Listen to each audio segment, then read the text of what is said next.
There we go. Okay. So, we haven't seen it yet. It's the first time I'm playing it. Got an iPad, so I'm really excited to read the new chapter of Twilight off it. In the meantime, I want to give you a little bit of history about this book. Stephanie Meyer wrote Twilight because she had a dream about two characters, a dishy vampire and a bland teenage girl, who were sitting in a meadow and talking quite reasonably about the fact that they were in love, but he was a vampire and wanted her blood. Having woken up from this dream, she couldn't get it out of her head, and she wrote that scene, and then she wrote from that scene until the end of what has become the Twilight book. And then she went back to the beginning and wrote up until that scene. So what I'm saying basically is that she started writing the book in the middle, and I believe that this chapter is the chapter that was her dream. In theory, this means that the book should get better from this point on, but I don't know. Let's do this. Edward in the sunlight was shocking. Now and then his lips would move so fast it looked like they were trembling. But when I asked, he told me he was singing to himself. How boring is she that he's just, oh, it's alright, you just do your own thing, I'll just sit here and sing. Oh, God. She's like, I've never seen him so freed of that carefully cultivated facade. He had never looked less human, ... or more beautiful. What if he just starts, like, eating a deer in front of her? Is she just going to get really turned on? His expression slowly folded into a mask of ancient sadness. Stephanie Meyer can't write! Edward has now just told her that they shouldn't be together because he craves her blood way more than he craves any other blood. And he's now using an ice cream analogy to explain that to Bella, who apparently can't understand the concept. You know how everyone enjoys different flavours? Some people love chocolate, others prefer strawberry.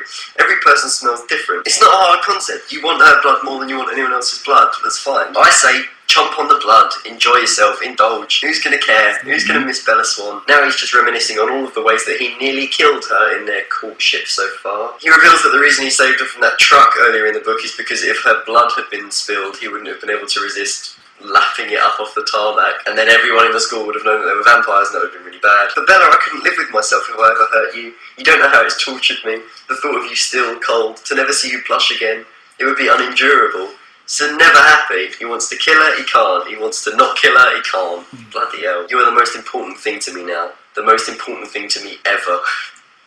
For some reason. And then he says, and so the lion fell in love with the lamb. I've seen that. That's been a popular quote from the book. They put it on their Hot Topic bags and stuff. But I thought that would be a part of, you know, Bella's internal monologue, not something a character actually fucking says out loud. The girls fall for that. I mean, the girls actually fall for lines like that. Amy, what do you think? I wonder how many people have masturbated to this chapter. Just thinking out loud, just wondered. Edward says he wants to show Bella something, which is how he travels in the forest. So she climbs on his back and then he just starts running. And she says, if I'd ever feared death before in his presence, it was nothing compared to how I felt now.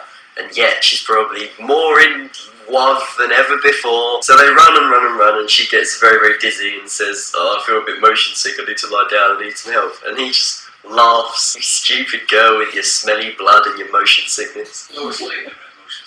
Oh God, he's gonna kiss her. Holy shit. He goes to kiss her very, very softly, make sure that it's all okay and safe, and he's not gonna like bite her lips and suck the blood and all that. But then she just goes absolutely mental. She just grabs his head, gasps, and is like, oh my God, Edward Cullen, and instantly pulls back and is like, what are you doing, woman? After all of this, he was a different Edward than the one I had previously known. It would now cause me physical pain to be separated from him, and that is the end. We don't have those sorts of problems, do we?